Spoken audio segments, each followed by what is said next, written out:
ที่อะค่ะเป็นฟิกซ์ค่าโลจิสติกเป็น variable ค่าค่าค่า IT system เป็นฟิกซ์ค่า staff เป็น variable ค่ะแล้วก็ค่า training เป็น variable ค่ะแล้วก็มีค่าค่าน้ำค่าไฟค่ะ utility ค่ะเป็น variable ค่ะแค่นี้ค่ะคำถามผมง่ายๆคือตอนถ้าสมมติ analyst ก็ถามเขาถามหมดอย่างนี้เลยเปล่าครับเขาเจาะอย่างนั้นเลยเปล่าหรือว่าเขาไม่เจาะอย่างนั้นแล้วอะไรถ้าสมมติที่พูดมาทั้งหมดเนี่ยค่าอะไรที่สำคัญที่สุด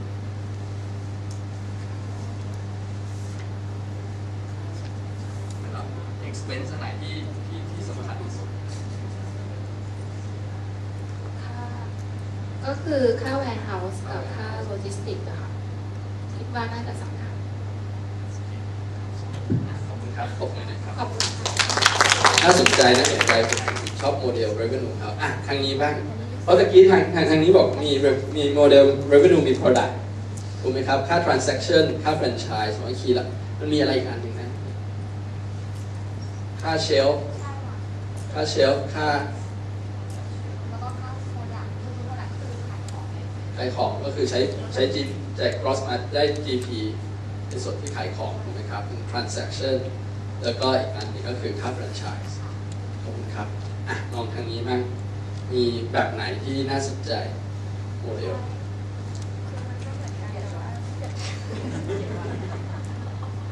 เห็นไหมครับแค่เราต้องฟอร์สที่เราคิดว่ามันเป็นยังไง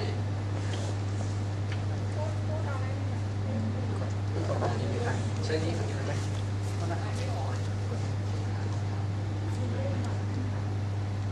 ท่านปุ่มแบ่งไว้ก็ยิ่งออกเป็นโซนนะคะก็คือมีเรื่องของแฟรนไชส์ ครับ แล้วก็เรื่องของโปรดักต์ขายโปรดักต์นะคะแล้วก็ในเรื่องของเซอร์วิสพวกเคาน์เตอร์เซอร์วิสสายดีลครับ ส่วนตัวคิวก็นักจะเป็นคนที่เข้าร้านทางเซ็กชันคอร์สก็จะเป็นสตาฟแล้วก็แวร์เฮาส์และพวกค่าที่ ครับบอกว่ามีค่าแฟรนไชส์แล้วทุกคนมีบอกค่าแฟรนไชส์ที่พูดถึงเรื่อง Product เพราะว่า Product ยิ่งเยอะเราจะขายเราได้กำไรเยอะขึ้นแล้วค่าService โอเคข้อคอสคงคล้ายๆกันทางนี้บ้างดีเทลถ้าเรามองโมเดลของ7-Eleven จะเป็นยังไง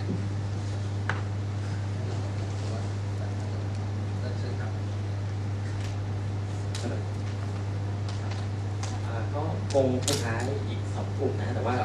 ทางกลุ่มเราเนี่ยมีแบ่งเพิ่มเข้ามานะว่าก็มองว่าตัวบัตรเติมเงินกับพวกบัตรโทรศัพท์นะฮะแล้วก็ตัวที่เป็นเซอร์วิสฟรีตัวเคาน์เตอร์เซอร์วิสนะอันนี้คงคล้ายๆกันนะฮะแต่ว่าตัวธุรกิจที่เป็นตัวขายโปรดักต์เนี่ยอันนี้ก็แบ่งออกมาเป็นฟู้ดกับนอนฟู้ดนะฮะตัวที่เป็นฟู้ดเนี่ยมันก็คงเป็นค่า revenue เป็นคอสนะฮะในฝั่ง revenue เนี่ยอันนี้ผมว่ามันก็คงไปอิงกับราคาสินค้าก็ราคาขายนะฮะในด้านคอสมันก็คงขึ้นกับราคาวัตถุดิบของเขาหมูไก่กุ้งปลาหมึกไม่มีนะฮะนะครับแล้วก็ผู้ที่เป็นนอนฟู้ดเนี่ยอันนี้ก็คงแบ่งอย่างง่ายๆก็เป็นราคาของตัวสินค้ากับตัวต้นทุนในการผลิตครับ แต่ตัวต้นทุนในการผลิต 7-Eleven มีต้นทุนในการผลิตด้วยครับ ต้นทุนที่ดีลมา ต้นทุนที่ดีลมาโอเค ไม่ใช่ครับนะฮะแล้วก็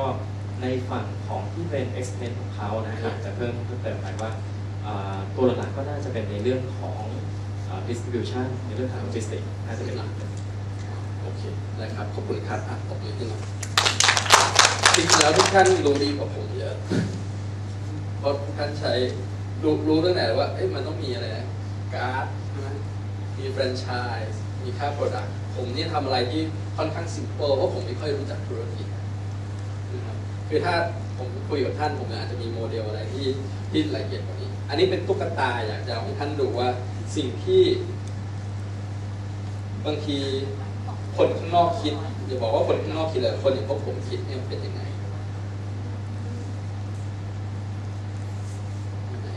ไม่เจอ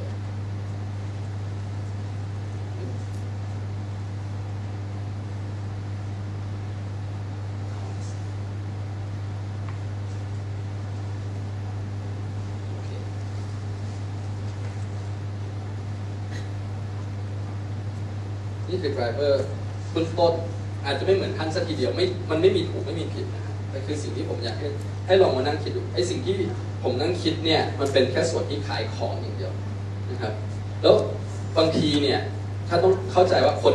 คือท่านเพราะท่านทำอยู่ท่านรู้ว่ามันต้องแบ่งเป็นฟู้ดเป็นนอนฟู้ดมันอาจจะมีถ้าสมมติต่อไป7-Eleven มีขายเทคโนโลยีมันก็แบ่งไปตามนั้นนั่นคือตาม business model ข้างในการทำงานแต่พอคนข้างนอกเนี่ยข้อมูลเราไม่มีทางเยอะเท่ากับของท่านสิ่งที่เราคิดง่ายๆเวลา driver สำคัญของ earnings ของ profit เนี่ยเรากลับไปนั่งคิดอันนี้ยังไม่พูดถึงแฟรนไชส์กับตัวที่เป็นไอตัวขายทางง่ายๆของผมคือ number of store มีเท่าไหร่มีกี่ store เหมือนเราถาม Central CPN ว่าคุณจะขยายไปอีกกี่สาขานะครับเสร็จปุ๊บเขาก็มาถามว่า invoice per store ของเขาเนี่ยมีเท่าไหร่เพราะอะไรผมอา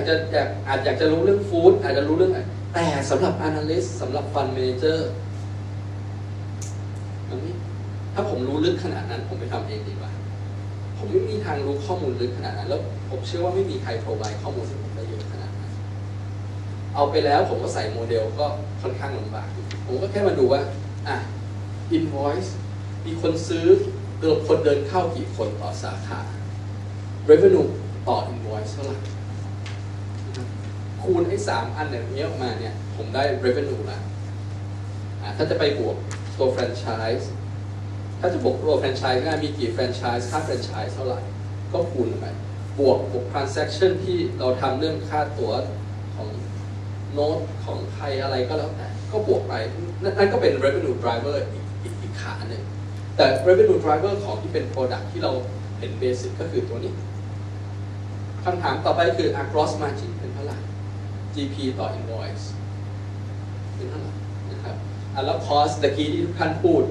อะไรที่สำคัญใส่ลงไปถ้าลองคิดดูว่าถ้าผมคูณตัวนี้เสร็จปุ๊บผมมี driver อยู่5ตัวผมได้คำตอบถูกไหม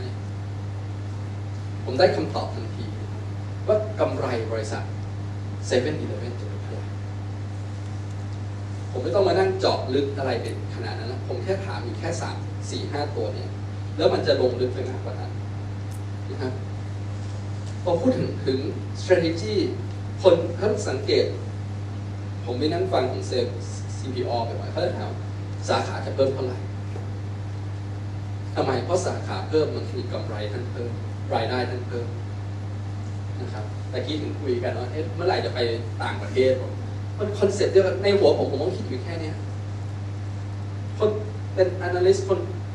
มันไม่ได้ผมไม่ได้เชื่อว่าเขาจะเก่งอะไรไปกว่าเรานะเขาก็คิดอยู่แค่ในหัวเขาอยู่แค่นี้นะครับแล้วผมก็จะถาม cap x มันเป็นเท่าไหร่ location เป็นเท่าไหร่ผมเอาไปทำอะไรผมก็กลับไปคำถามนะผมจะไปทำ free cash flow ของผมนะ free cash flow ผมต้องรู้ cap x ผมต้องรู้ revenue ถ้าคุณย้อนกลับไปทุกอย่างมันคือทุกอย่างกลับไปในตัวโมเดลทั้งนั้นนะครับ number of invoice per share per store มันก็กลับไปว่าคุณจะทำ marketing mix ยังไง advertising ยังไงให้ของคุณขายได้ไอ้นี่เป็น driver อีกตัวนะเวลาเขาถามเดี๋ยวผมเอาตัวอย่างให้ดูของ CPO ว่าเขาจะโชว์อะไร product mix อันนี้เรื่อง marketing แล้วจะทำยังไงให้คนซื้อของได้เยอะขึ้นในร้านเขาเพิ่ม product mix สิหาระบบอะไรก็ได้ให้รู้ว่าเราซื้อของเขาอันนี้คือของที่เขาต้องการหรือว่าหาระบบ inventory อะไรก็ได้ถ้าของหมดต้องเอามาใส่มันเริ่มคิดไปถึง strategy แล้วถูกไหมครับถ้าผมพูดถึง strategy มันจะเริ่มมาคุณจะทำยังไงให้ตัวนี้คุณสูงขึ้นถ้าคุณรู้ driver อยู่แค่นี้คุณทำอยู่ไม่กี่ตัวเนี่ยเพื่อ attack ทำให้พวกนี้มันดีขึ้นนั่นเองrevenue per invoice product mix เข้ามาแล้วปุ๊บฉันต้องมีของ ถ้ามีของยิ่งของแพงเท่าไหร่แล้วยังใช้ได้ก็ซื้อไอ้เรื่องอื่นproduct cost ก็อันนี้เขาถึงเป็น big margin กันนะครับเรื่องอื่นก็เหมือนที่ท่านพูด warehouse delivery cost เนี่ยจริงๆแล้วในหัวของผมมีอยู่แค่เนี้ยตอนที่ผมไปคุยกับธุรกิจหลายๆธุรกิจ ผมก็พยายามทำความเข้าใจกับธุรกิจเขาโดยใช้ภาพนี้ในหัวว่าearning ของคุณจะเป็นยังไงมันแล้วแต่ธุรกิจนะบางธุรกิจก็แบ่งเป็นรายลูกค้านะครับบางธุรกิจก็แบ่งเป็นlocation นะครับบางธุรกิจก็อะไรที่แตกต่างกันไปนะครับถ้าอย่างสมมติไม่เอาดีกว่าเพราะเดี๋ยวMRTเดี๋ยวต้องMRTต้องทำให้ผมตอบไม่ได้ไม่เดี๋ยวทุกคนต้องทำกลุ่มหนึ่งผมยกตัวอย่างให้ดู นี่เป็นภาพของ7-Eleven ตอนเขาพรีเซนต์ว่ามันไม่ได้ต่างกับที่ทุกท่านพูดนะครับเนี่ยเขาพูด total revenue net profit กลับไปผมเข้าใจว่าเป็นอันนี้นะเขาเริ่มมาโชว์ให้ดูแล้วว่าถ้าท่านสังเกตสาขาเขาเพิ่มขึ้นมากน้อยขนาดไหนกลับไป driver ตัวแรกมีกี่สาขาเพราะแต่ละแบบเนี่ยได้เงินไม่เท่ากันถ้าผมเข้าใจไม่ผิดแล้วก็มีแฟรนไชส์ด้วยเขามีแบ่งไว้ด้วยนะครับเห็นอะไรไหมครับเหมือนกันเป๊ะ spending per ticket ค่าใช้จ่ายต่อ invoice เป็นเท่าไหร่ number of customer per store ด้วยนะธุรกิจ7-Eleven ถ้าเราลงลึกไปแบบ food non food ทุกอย่างเนี่ยผมไม่มีทางหาข้อมูลได้แล้วผมไม่มีทางเข้าใจธุรกิจทั้งได้แต่ถ้าจะสังเกตเนี่ยเวลาเขาถามเนี่ย spending คืออะไรสิ่งที่เขาอธิบายก็คือเนี่ยมันขึ้นเท่าไหร่นะครับ number คนขึ้นถ้าทุกอย่างขึ้น good รายได้ผมขึ้นกำไรผมขึ้นมัน drive ไปถึงตรงนั้นเราไม่ต้องไปอธิบายยากมันพูดถึง product mix product mix มันก็กลับไปที่กระทบที่ gross margin เหมือนที่ตะกี้ทางทีมนี้พูดนะครับว่า product mix ถ้า product mix มัน cost มัน fluctuate ทำให้กระทบ gross margin นะครับมี SG&A ให้ดูด้วยว่าเป็นยังไงเนี่ยเขาพูดอยู่แค่นี้แล้วก็จบแล้วเขาก็ไปพูดถึง operational strategy campaign ทำไมเขาต้องพูดถึง promotion campaign ต่างๆทราบไหมครับเพราะ promotion ทำให้ revenue ต่อสาขามันสูงขึ้นพอสาขาสูงขึ้นคุณตัวเลขไปนั่นคือสิ่งที่เป็น driver นั่นคือสิ่งที่มันออกมาเป็น strategy ตั้งแต่ต้นสไลด์เขามีอยู่แค่นี้แค่นั้นเองพูดเหมือนง่ายใช่ไหมครับแต่กว่าที่จะออกมาอย่างนั้นเนี่ยไม่ง่ายเหมือนที่คิดนะครับแล้วสิ่งที่เขาทำผมเอาสิ่งที่เขาทำเขาทำซ้ำๆกันถ้าผมจะไม่ผิดผมไม่ได้ดูวันนี้แล้วเนี่ยก็ภาพเขาซ้ำๆกันคนจำได้คีย์ตัวเลขคีย์พอยต์ไม่กี่ตัวนะครับแน่นอนผมว่าในอนาคตเขาคงต้องพูดถึงเรื่องแฟรนไชส์พูดถึงเรื่องไอ้ค่าที่คนมาใช้เคาน์เตอร์เซอร์วิสเขาแต่ตอนนี้มันยังไม่ถึงเวลา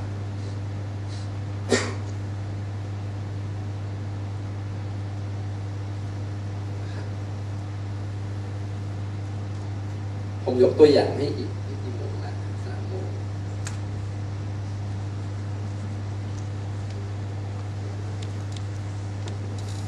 นี่คือ real estate ถ้าผมต้องไปลงรายละเอียด real estate ผมคงลำบากแต่คือเนื่องจากว่าผมทำ IR ให้กับ real estate มันทำเยอะเขาถามอยู่แค่นี้อย่างที่ผมบอก sale price ต่อ square meter เป็นเท่าไหร่ในแต่ละโครงการมี sellable area เท่าไหร่ sale rate มีเท่าไหร่แล้วเขาก็ถามแค่ gross margin แล้วเขาถามค่าต้นทุนเขาถามอยู่ไม่กี่ตัวนะครับแล้วการที่จะทำให้มันดีขึ้นเนี่ยมันก็มีเรื่อง driver อะไรของมันลงไปนะครับซึ่งอันนี้เป็นตัวอย่างของอะไรนะของ real estate เนี่ยพอท่านเริ่มเห็น cost เริ่มแตกลงไปทีละเยอะขึ้นเรื่อยๆนะครับ cost เขาเป็นยังไง sales and marketing เป็นยังไง ถ้า analyst ที่แบบเข้มๆเขาก็เริ่มเจาะทีละตัวนะว่าเป็นเท่าไหร่ development cost นี่คือ driver ของธุรกิจที่เวลาถ้าที่ปรึกษาแตกจริงๆเนี่ยแตกให้ครบเพราะอะไร เพราะเสร็จปุ๊บเนี่ยผมจะบอกว่าไอ้สิ่งพวกเนี้ยพอแตกไปถึงจุดหนึ่งมันคือ KPI ของท่านในการทำงานกลับไปดูอันนี้ใหม่นะครับ KPI ของ Store ก็คือต้องทำให้มากขึ้นทำ Store ให้เร็วขึ้นนั่นคือ KPI ของบริษัทหน้าที่ที่จะทำให้ invoice per store เพิ่มขึ้นมันคือหน้าที่ของทาง marketing advertising คนที่จะทำให้ revenue per invoice สูงขึ้นก็คน product mix เขาก็ต้องเข้าใจใน behavior ของคนเพราะแต่ละคนเนี่ยมันมี KPI ของมันการที่แตก driver มันอธิบายให้คนขับธุรกิจเข้าใจได้และจริงๆแล้วมันทำให้คนข้างในธุรกิจคนในองค์กรเข้าใจด้วยว่าคุณทำอะไรอยู่ตรงไหนแล้วไปเซิร์ฟตัวนี้ยังไงเซิร์ฟ net profit ไม่เช่นนั้นเนี่ยคุณทำอะไรอยู่คุณไม่รู้ว่าสิ่งที่คุณทำเนี่ยมันเป็นกระทบอะไรกับ profit การที่คุณแตกออกมาเรื่อยๆเรื่อยๆเนี่ยมันจะเริ่มที่เห็นบทบาทหน้าที่ของแต่ละคนมันมีความหมายที่จะตอบโจทย์ของ net profit ให้ได้ผมอยู่ตรงนี้นิดนึงเผื่อท่านมีคำถามอะไร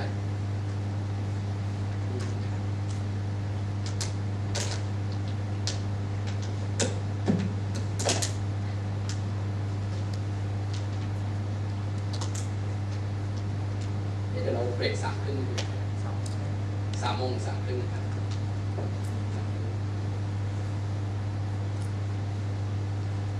จริงๆแล้วเดี๋ยวไม่เยอะเดี๋ยวผมพูดเสร็จปุ๊บเราทำการบ้านกันอีก1 เกมนะเดี๋ยวระหว่างเบรกเสร็จปุ๊บกลับบ้านได้เลยเดี๋ยวก่อนที่ผมจะจริงๆแล้วใจจริงตอนนี้เดี๋ยวระหว่างผมพูดไปท่านคิดผมอยากให้ท่านทำ driver ของธุรกิจตัวเอง driver ของธุรกิจตัวเองกลุ่มนี้ไม่เอารีเทลแล้วนะไม่เอาโรบินสันอาหารตัวตะกี้ผมว่ามันใกล้เคียงกันมากถ้าท่านไปดู CPN ออกมาคล้ายๆกันถามว่าสาขาจะขยายเท่าไหร่รายได้ต่อสาขาเป็นเท่าไหร่จะเริ่มเป็นอย่างนั้นมากขึ้นแล้วตรงนี้เราลองหาว่าเป็นยังไงกลุ่มนี้ผมไม่แน่ใจจะไม่เอาแกรมมี่แล้วนะเดี๋ยวแกรมมี่เอา RS มาธุรกิจอื่นที่เป็นโปรเจกต์มันก็ได้ลองดูเมื่อกี้มีคนผมได้ยินคนพูดกันถึงเรื่อง IR เดี๋ยวผมหาเรื่อง IR บทบาทเราเนี่ยผมขอพูดถึงเรื่องบทบาทนิดนึงก่อนนะครับหลายๆครั้งจริงๆแล้ว IR เป็นส่วนหนึ่งของการสร้างมูลค่าเพิ่มให้กับบริษัทเราสำคัญผมไม่แน่ใจว่าไม่รู้ว่าบางทีผู้บริหารไม่ให้ความสำคัญแต่คือผมก็ต้องบอก IR เป็นส่วนสำคัญมากอันนี้เป็นเขาเรียกว่าเป็นไซเคิลของการสร้างมูลค่าเพิ่มผมพูดเรื่องนี้บ่อยๆกับพวกCEO ส่วนแรกเนี่ยส่วนใหญ่ก็คือการทำแผนธุรกิจแผนธุรกิจเราจะโตยังไงวันนี้เรามาคุยถึง business model แล้วท่านอาจจะสงสัยทำไม IR ต้องมารู้เรื่อง business model นะครับเดี๋ยวผมจะเล่าให้ฟังแต่เสร็จปุ๊บพอหลังจากมีแผนเสร็จเนี่ยมีกลยุทธ์เสร็จท่านก็ต้องแบ่งเงินแบ่งคนไปทำตามยุทธศาสตร์หรือกลยุทธ์นั้นปัญหาที่เราเคยเจอคือว่าแบ่งคนแบ่งเงินไม่เคยตามยุทธศาสตร์เลย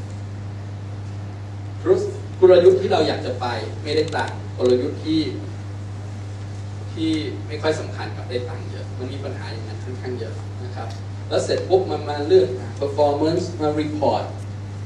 ว่าผลประกอบการเราเป็นยังไงอาจจะมีลิงก์กับรายได้หรือ compensation บ้างแต่ส่วนสุดท้ายท่านมันมีเรื่อง investor communication ทำไมเราสำคัญเราเป็นส่วนแรกที่เราจะต้องสื่อสารให้กับคนนักวิเคราะห์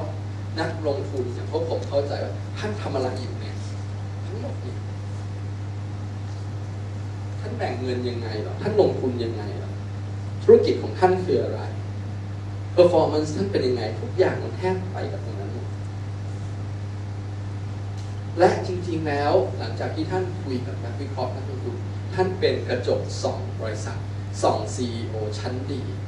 ที่บอกว่าเขาทำอะไรผิดเขาทำอะไรถูกเป็นกระจกส่องที่ดีมากแต่หลายๆครั้งเวลาเราไปส่องเขาเนี่ยเขาไม่ค่อยฟังแล้วหลายๆครั้งเวลาเราไปส่องเราไม่มีเขาเรียกระบบในการที่จะไปส่องไปบอกเขาบางทีคนนอกบอกง่ายกว่านะครับสิ่งที่ผมทำบ่อยๆก็คือเหมือนที่ผมบอกคือผมไปคุยกับนักวิเคราะห์นักลงทุนมีเจ้าหนึ่งอย่าง TUF ง่ายมากเพราะไหนๆทำมาเมื่อ2 ปีก่อน TUF ตอนนั้นพี่ช้างบอกว่ามีคนมาบอกว่า PE ของฉันเนี่ยมันต้องไม่ใช่ PE ที่เป็น manufacturing นะ PE ของฉันมีแบรนด์ฉันอยากจะเพิ่ม PE นะครับทำยังไงให้ PE สูงขึ้นหน่อยอาจจ้างบริษัทผมเข้าไปคุยกับนักวิเคราะห์นักลงทุนประมาณ60 คน60นะครับทั้งในและต่างประเทศว่าจะทำยังไงให้ PE ก็สูงขึ้นผลมันออกมาเนี่ยมันไม่ต้องพูดถึง PE ก่อนเลยพี่ช้างตกใจเล็กน้อยเจอคำถามว่าถ้าพี่ช้างไม่อยู่ถ้าคุณธีรพงศ์ไม่อยู่ TUF จะเป็นมี Key Man Risk ไม่ต้องพูดถึง PE นะ2ผมไม่เข้าใจธุรกิจคุณ3ตกลงคุณจะทำยังไงมีคำถามหนึ่งที่พวกผมก็ไม่รู้จะตอบยังไงนะก็ถามว่าตกลงปลาในโลกนี้มีกี่ตัวถ้าปลาหมดไปเนี่ย TUF ทำยังไง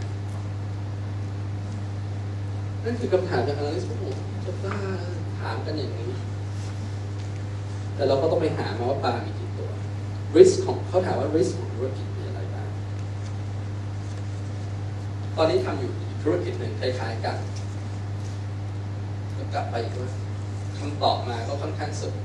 ซอร์ไพรส์ผู้บริหารว่าไม่ชอบแผนไม่ชอบกลยุทธ์2ไม่เชื่อว่าผู้บริหารจะ execute ได้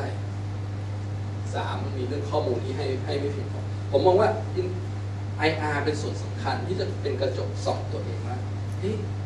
ธุรกิจเราจะเป็นยังไงถ้าเราสามารถอธิบายได้แล้วไปคุยกับคนได้ฟีดแบ็กมันค่อนข้างดีนะครับมีอันหนึ่งที่ผมเคยทำพอทำเสร็จปุ๊บสิ่งที่เกิดขึ้นก็คือว่าทำไมคุณเจมส์ไม่ไปบอกเขาว่าบริษัทนี้น่าจะเมิร์จกับบริษัทนี้มันมีซินเนอร์จีซึ่งกันและกันคำเดียวปุ๊บคุยเริ่มทำดีลทันทีคนข้างนอกมาบอกเราเนี่ยเขาผู้บริหารหลายๆคนบอกเฮ้ยไปฟัง analyst ไปฟัง fund manager ได้ไงคนไม่รู้จักธุรกิจดีมากเท่าเราถูกครับผู้บริหารท่านรู้ดีกว่าเราแต่ผมก็มี competitive advantage ที่เหนือกว่าท่านในเรื่องบางเรื่องผมเห็นธุรกิจมันเยอะไม่ใช่ผมนะฟันเมเจอร์เขากว่าเขาจะลงทุนเขาเห็นนะไม่รู้กี่ร้อยกี่พันเขารู้ว่าธุรกิจไหนทำกับอะไรแล้วมันมีเซ็นเพราะฉะนั้นการที่เรามีหน้าที่ของ IR ที่ดีผมว่ามันมีการที่สื่อสารกับไปได้ผมมองว่าอันนี้คือสิ่งที่ผมอยากจะให้ท่านลองไปนั่งคิดดูนะครับแล้วก็อีกส่วนหนึ่งที่ตะกี้มีคนถามผมเรื่องผมปิดไปแล้วหรอถึงเรื่องของกลุ่มบริษัทที่มีหลายตัวในเดียวกันขอผมหากันนะ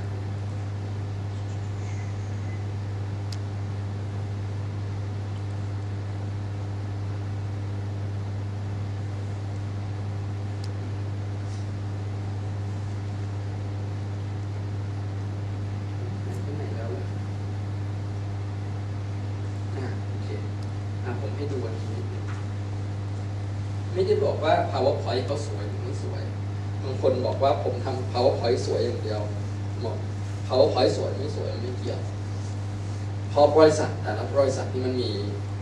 เขาเรียกมันมี BU เยอะสิ่งที่เขาพรีเซนต์GE เป็นบริษัทที่ใหญ่มากเขาไม่ได้พรีเซนต์อะไรมากมายเขาพรีเซนต์อยู่แค่นี้ครับหน้าเนี้ย Killer Slide ครับธุรกิจเขามีเยอะแยะเขาบอกเนี่ย มี energy infrastructure aviation healthcare transportation H&B industrial capital เสร็จแล้ว operating profit เป็นเท่าไหร่แล้วท่านเห็นไอ้ที่ GE Dynamic ตรงนั้นไหมครับตรงนั้นมันคืออะไรไอ้ตรงพวกเนี้ย driver ทั้งนั้นไม่ต้องบอกอะไรเยอะผมไม่มีทางเข้าใจธุรกิจ GE ได้มันใหญ่มากแต่คือเขาสามารถบอกเนี่ย energy infrastructure มันมี driver อยู่แค่นี้นะราคามันจะเป็นแค่นี้ถ้าคุณอยากจะรู้ไปหาต่อเองแต่คือเขามีรายละเอียดให้ผมถึงอยากจะเน้นย้ำว่า driver ของผมนี่สำคัญสำหรับพวกนักวิเคราะห์นะครับว่ามันคืออะไรที่เป็นตัวผลักดันให้สิ่งพวกนั้นเกิดขึ้นนะครับก็เอาไว้เป็นตัวอย่างสำหรับเผื่อบริษัทไหน Grammy เยอะๆลองดูได้นะครับหรือ Loxley ผมว่าถ้าอย่างนี้ก็ได้แต่มันก็อาจจะเหมาะหรือไม่เหมาะแต่ก็อันนี้ก็ต้องไปดูแล้วเขาก็มีเรื่อง corporate trade ทุกอย่างเขาก็พูดไปนะครับก่อนเบรกเดี๋ยวอย่างนี้เดี๋ยวเอากติกามารยาทก่อนเดี๋ยวเราคุยกันเรื่องนี้เสร็จปุ๊บเบรกแล้วเดี๋ยวมาพรีเซนต์แล้วผมก็จะขมวดปมตอนจบแล้วเดี๋ยวก็จะเสร็จสักประมาณผมว่าไม่น่าจะเกิน4 โมง 15อะไรอย่างนี้เดี๋ยวตรงนี้ผมเชื่อว่ารถติดด้วยถ้าไปเย็นนะครับผมขออย่างนี้ท่านลองทำ driver ของท่านในแต่ละกลุ่มนะครับอันนี้ transportation อันนี้ retail อะไรนะตอนเริ่ม mix แล้วลองดูว่า driver ของธุรกิจท่านหน้าตาจะเป็นยังไงจริงๆแล้วผมก็พอที่จะมีตัวอย่างเมื่อคืนนี้ที่บอกว่านอนดึกๆผมก็ไปหาตัวอย่างของพวกท่านนะครับลองดูว่าไอ้ driver ของท่านจะเป็นสัก 10-15 นาทีก็ได้แล้วเดี๋ยวก็เบรกแล้วเดี๋ยวค่อยกลับเข้ามา